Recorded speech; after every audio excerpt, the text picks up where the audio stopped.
안녕하세요. 대구 부동산 서입니다. 7월 1일 일부 병행 시작합니다. 오늘의 제목은 유림. 유림 노르웨이 숲 아닙니다. 유림에서 하고 싶은 말이 뭔지 한번 함께 살펴보시죠.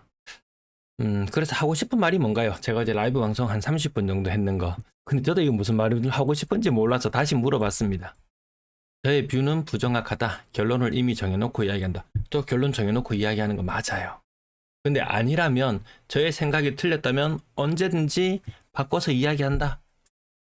자, 고가의 아파트들 근래 조금 오르는 현상, 수익률 높은 거 5%, 그 다음에 인기 동네 아파트 수익률, 연수익률 3%, 요 정도 나온다.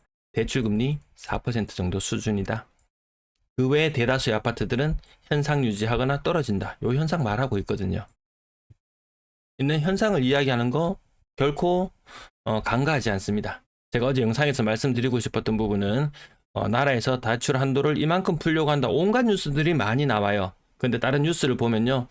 명목 성장률이 3.8% 가정하에 62조 돈이 풀린다는 뉴스 기사가 있었거든요. 오늘 뉴스 기사를 보면 또 한 10조 정도 줄어든다고 하니까 올해 풀리는 돈은 52조 정도. 52조 정도. 2022년도 부동산 시장 폭망하던 시기에 75조 돈 풀렸다. 올해 52조 돈 풀린다. 이미 이 중에서 절반 이상은 써버렸다. 대구 인구 오랜만에 한번 짚어봅시다. 작년 말에 236만 명에서 지금 235만 7천. 야, 6천 명 줄어들었습니다. 6천 명. 야금야금 빠지고 있다. 이거 어쩔 수 없는 현상이다. 2040년이 되면 대구 인구, 2050년이 되면 180만, 160만 뭐 그런 이야기까지 있을 정도니까요. 그래도 과거에 비해서는 빠지는 폭이 좀 줄어들었습니다. 젊은 층 많이 빠져나갔고, 또 젊은 층이 지금 그렇게 많지 않습니다. 뭐 올해 뭐 복돼지 아이들이 고3인가요? 그때 인구도 살짝 많았다가 또 줄어들고 뭐 요러니까요. 젊은 층 인구는 많지 않다. 자, 서울의 인구 텐션 미쳤습니다.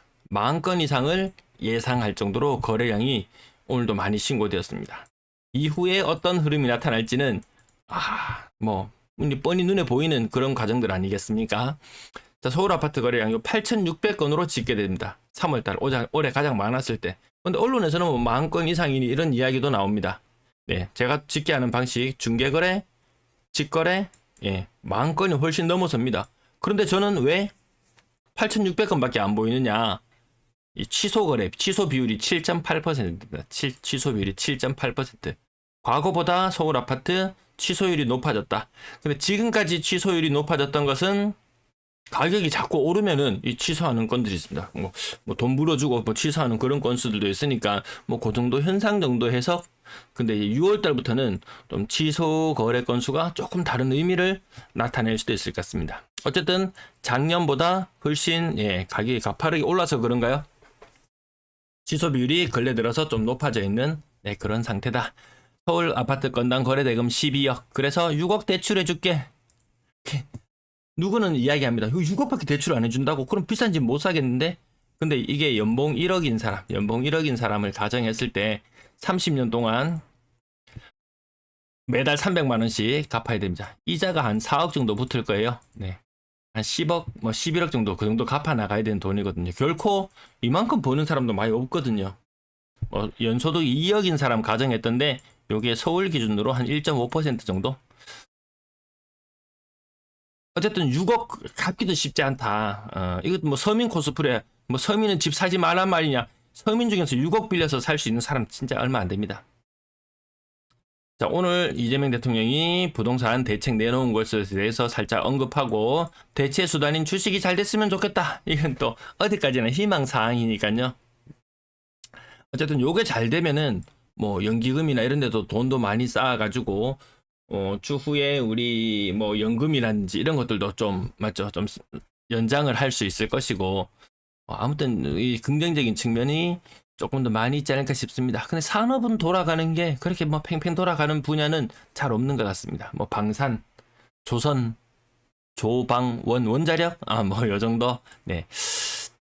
어쨌든 주가는 자꾸 오르고 있는 현상, 그것도 대선 전부터 제가 계속 말씀을 드렸던 부분이고요. 제가 오늘 말씀드리고 싶었던 것은 유림이라는 책에 보면은 여러 사상가들이 나옵니다. 조광조, 공자, 이 한 명씩 볼 때마다요, 와, 이 사람이 찐이다. 이 사람이 이론 완벽하다. 이 사람은 최고야. 이런 생각이 듭니다. 제가 유림을 읽었던 게 한 20년 됐을래나. 이 책 진짜 재밌습니다. 이 책. 오늘날 우리가 마주하는 삶의 의미와 방향을 다시 한번 깊게 생각해 볼 수 있게 만드는 이 작품. 저는 이것들을 읽고 어떻게 살아야 하는가 이런 기억들은 별로 안 남았어요. 마지막에 기억에 남는 장면이 있습니다. 그래서 제가 요 챗 GTP에 물어봤습니다. 이렇게 제가 줄거리를 찾아가지고 안내를 드리려고 하니까 안 나와서, 소설 이 유림에서는 이황이 이의 의견에 수긍하는 내용이 나옵니다.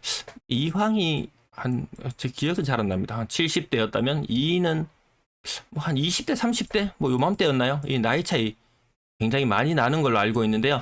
제가 거기까지 찾아보진 않았습니다. 그냥 둘이 나이 차이가 굉장히 많다.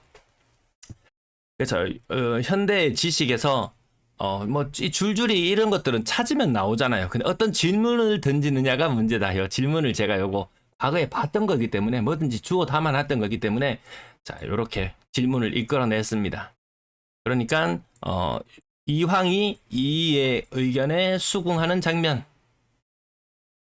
역사 속 인물 간의 대립을 시켜놓고 사단 7점 5만 거 다 나옵니다. 일단 그거 다 빼놓고 이기 이원론의 이황, 이기 이론론의 이, 현실주의, 이상주의, 현실주의 요런 차이들 좀 있습니다. 여기에서 나오는 부분은 어디에 부분에 있더라. 여기 있습니다. 소설 속에서는 허구로 꾸며낸 내용이라고 하죠. 율곡, 그대의 말에 일리가 있어. 나는 평생 이를 쫓았지만 그대가 말하는 기 없는 이는 현실에 설 수 없을 것이요. 학문이 백성을 위하지 못한다면 무슨 소용이 있겠소.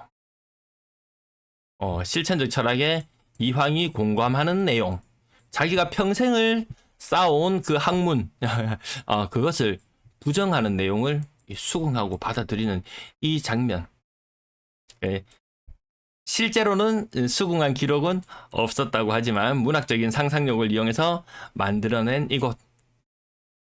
노학으로서의 유연함, 새로운 것도 인정하고 받아들일 수 있는 그런 자세. 내가 70이라면 상꼰대가 돼가지고 누가 얘기해도 듣지도 않지 싶습니다. 학문적 논쟁보다는 인간적 성찰과 공감에서 비롯된 수긍. 미래를 위한 양보.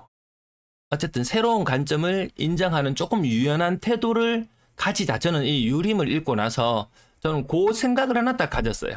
그 이후에 또 고구려, 김진명의 속도감 있는 고구려를 보면 이 왕들이, 고구려의 역대 왕들이 쭉 등장을 합니다. 한 명 한 명 볼 때마다 와, 이 왕은 진짜 멋진 왕이네. 근데 또 다른 왕이 등장하면 야, 이 사람의 세계관은 내가 품을 수 없는 이 엄청난 것이구나. 또 다른 왕이 등장하면 와, 이게 진짜구나 싶으면 또 더 대단한 이 왕들이 나오는데, 이게 6권까지 나오고 치었다가 7권이 나왔나요? 이게 한번 흐름이 끊기니까 잘 안 보게 되는데, 어쨌든 내가 생각하는 세계나 내가 생각하는 것들이 되게 편협하고 좁을 수 있겠다. 그래서 이걸 자꾸 확장시켜 나가기 위해서 독서도 하고 정보도 모으고 이걸 끊임없이 추적해 나가면서 이게 맞는지 아닌지 이런 대출 총량제에 근거해서 앞으로 어떤 일들이 펼쳐질지 계속 예측해 나가려고 하고, 어떤 변화가 우리에게 찾아올 것인지, 또 정치권의 움직임에 따라서 이 돈의 흐름이 어디로 흘러갈 것인지 끊임없이 추적하고 탐구하려고 하는 것이지, 야, 집값 떨어진다, 사지마, 이렇게 이야기하지는 않다라는 거죠. 제가 이 농사를 지으면서 저희 아버지는 농사를 어릴 때부터 이 지어가 뼈마디에 아이고야, 그래도 농사 경력이 한 50년 되시는 분. 저는 이제 제 힘으로, 제 손으로 그냥 해본 지 이제 한 1년이 채 되지 않는데요. 근데 저도 저 나름대로 이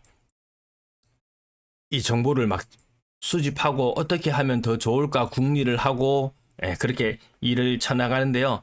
그 아버지 말씀이 맞는 것도 있고 틀린 것도 있을 거예요. 좀 안 맞는 것도 있을 거예요. 그래도 저는 막 고집을 피웁니다. 나 이렇게 한번 해보고 싶다. 그러면서 저희 아버지가 그렇게 하면 안 된다. 나 이렇게 한번 해보고 싶다. 난 시행착오를 겪더라도 해보고 싶다 하면 저희 아버지 나중에 못 이기는 척 그래 네 하려고 하는 대로 해라. 이 삶을 통틀어 봤을 때도 제가 늘 고집 부리는 대로 그냥 하고 살았던 것 같아요.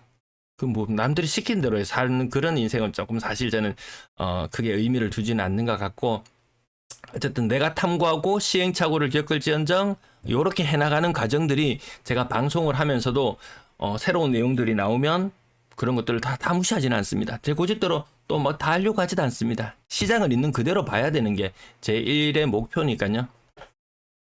어쨌든 제가 말이 무조건 맞다고 저한테 여러분들에게 제 영상을 시청하는 분들에게 뭐 강요하고 싶지도 않고 그렇게 해서도 안 되고, 여러분들도 마찬가지로 무비판적으로 제 의견을 받아들여서도 안 되고, 그냥 저런 생각이 있겠구나, 이런 여러 사람의 의견이 나왔듯이 그 중에 한 의견이구나, 요 정도로 다 판단하고 보시잖아요. 일부 사람들이 무슨 뭐 제가 뭐 사람들을 막 이렇게 뭐라 그래야 되나요? 그렇게 한다고 뭐 착각을 하는 것 같은데 그건 오산이다. 1년 안에 한번 움직일 듯 이거 취소. 저 요거 말한 지 이제 한 일주일 정도 되었나요?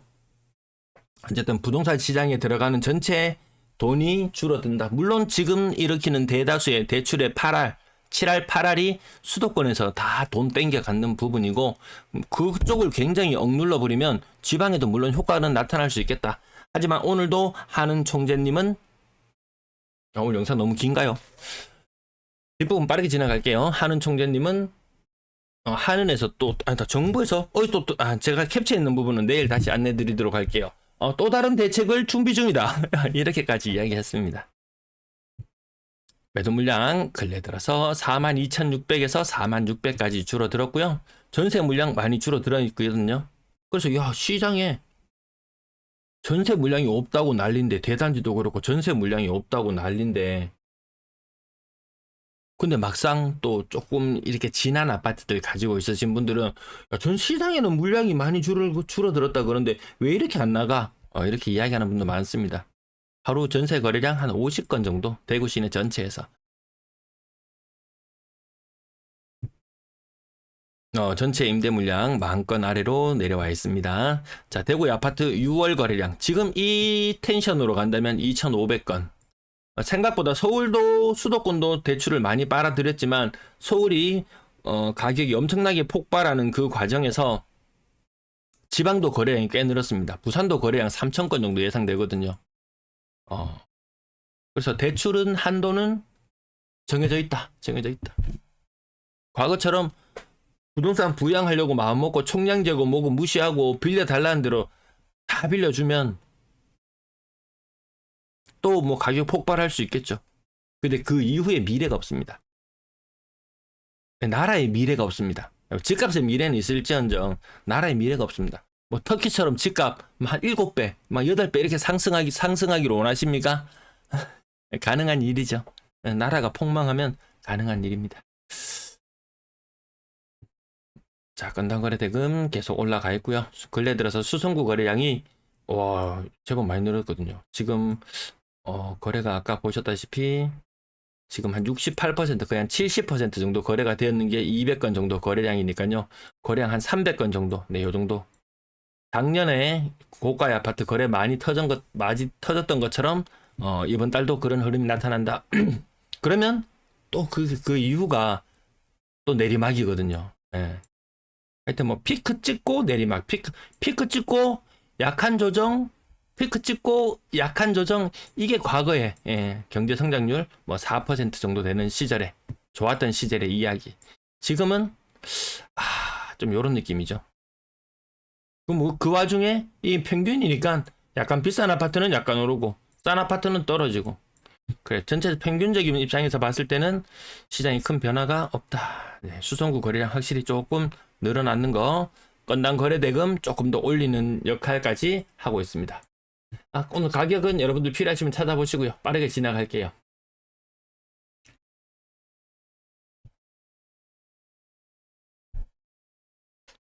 수성 태양대 시장 12억 10몇 억씩 했던 것도 요런 거 여전히 대형 평형인데 생각보다 과거보다 좀 약한 모습 좀 보이는 것들 좀 제법 있습니다. 월베 힐스테이트 60평 5억 7천. 이 노후에 연금 좀 나오고 좀 받쳐주고 맞죠? 네, 그래야 되지. 이게 에너지 비용이나 이런 것들이 자꾸 올라가서 뭐 관리비나 이런 것도 와 결코 무시하지 못할 정도. 실거래 가격은 빠르게 진행합니다. 이한 월배 47평 5억 6백. 그래서 이게 좀 사실 좀 무서운 게 넘들이 다 해먹고 떠나고 나서 이 설거지하는 이런 것들도 할 수 있습니다. 넘들이 다 해먹고 지나가는 걸 보니까 야 나도 한번 해먹어야 되는데 나도 한번 해먹어야 되는데 그런 경우들이 생길 수도 있습니다.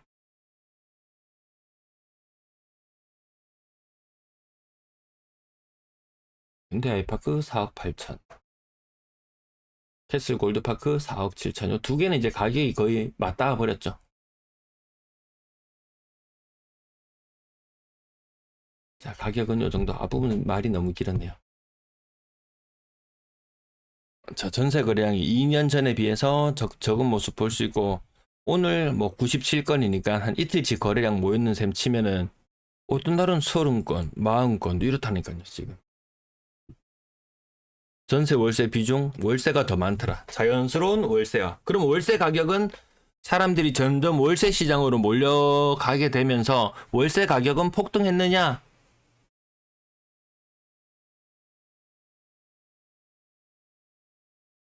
월세 매년 뭐 한 68만 원, 평균적으로 한 68만 원 정도 선에서 최근 한 5년 그 이상, 5년 정도 계속 그냥 고가격.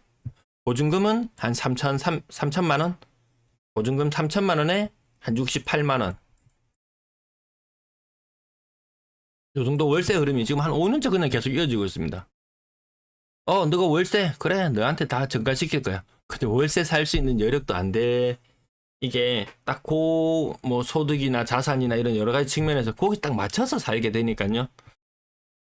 뭐 이 정도더라. 월세 폭등하는 현상 없었더라. 전세 가격도 마찬가지. 건당 거래대금 봤을 때 2년 전 대비 뭐 한 5%, 3%에서 5% 정도 오르는 수준? 네, 그 정도에 그치고 있더라. 모르겠습니다. 또 어떤 변화가 나타날지는 계속 관찰하는 거죠. 이게 정말 하루에 점 하나 찍고 하루에 숫자 조금 바뀌고 한 달 돼야지 요거 한 게 나타나거든요. 이게 계속 추적해 나가는 과정. 좀 지난하고 고된 작업이지만 이게 뭐 하루가 또 일주일이 한 달이 1년이 이렇게 차트 하나씩 완성해 나가면서 시장의 변화되는 모습 같이 살펴보시면서 좋은 판단하시길 바라겠습니다. 시청 감사합니다.